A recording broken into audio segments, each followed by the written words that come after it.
Ah, yes, Helldivers 2. You know, I've had many people tell me spoon gaming stream when. Please don't make me become that much of a cliche. At least not yet, anyway.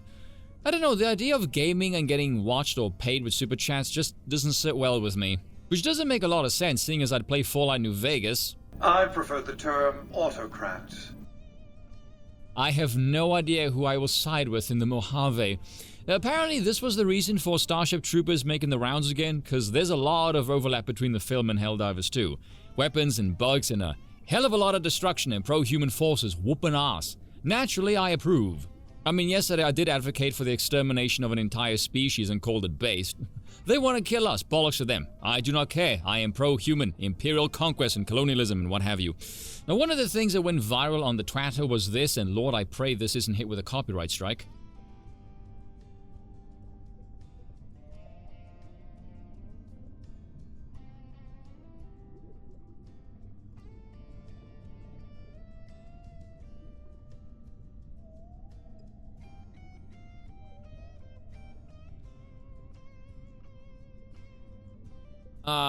Words. Words cannot describe the level of cringe in this kind of BS. And this didn't even come from an official account linked to the game. It just looked official thanks to the Twitter verification badge.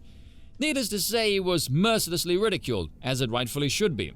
But you guys know me, I run on pattern recognition, and I've been online for far too long, which is kind of a problem considering this is how I make my money, but here's something that I've noticed.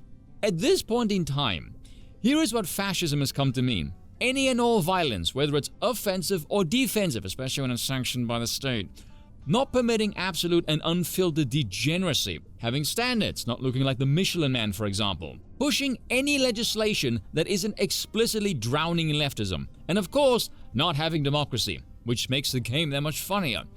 And if you're going, so basically anything that isn't leftism is fascism. Yeah, pretty much. The meme has become real. Fascism has come to mean nothing, yet everything that leftism isn't, aka objective sanity.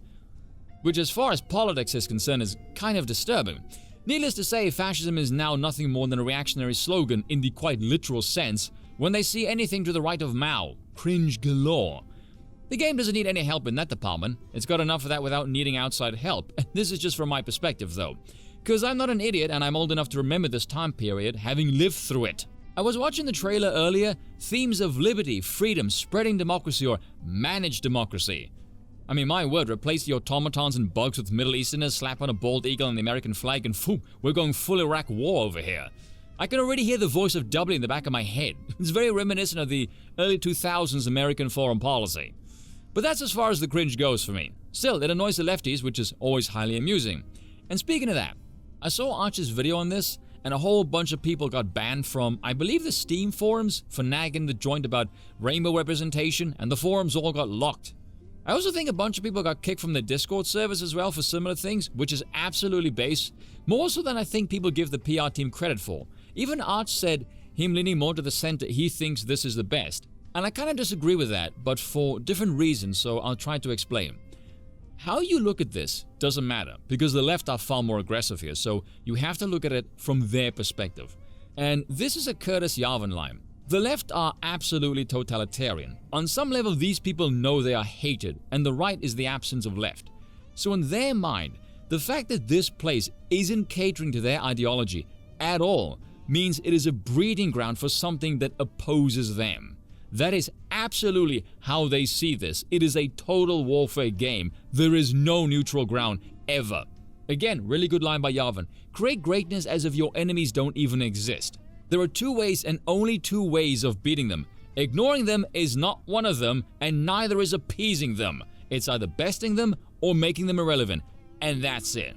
And if we're gonna go for that, I would say don't make something that explicitly antagonizes them. But considering how easily they're offended by, well, frankly, anything that isn't them, I would say the options for fun are, as such, very, very wide open. So with that being said, I want to see something that is decadent and excessively right-wing. Something that unapologetically radiates an alarming amount of sheer, brutal masculine power. Why? Because we can, and no one else is going to tell us not to. I want to see a creation that if a left-winger so much as glances at it, the color drains from their face and the pulse becomes all sorts of distorted. I want to see the sheer existential dread in their eyes as their terrified souls try and flee in fear. If they even have one. Cheers for watching, and once again, I apologize for nothing.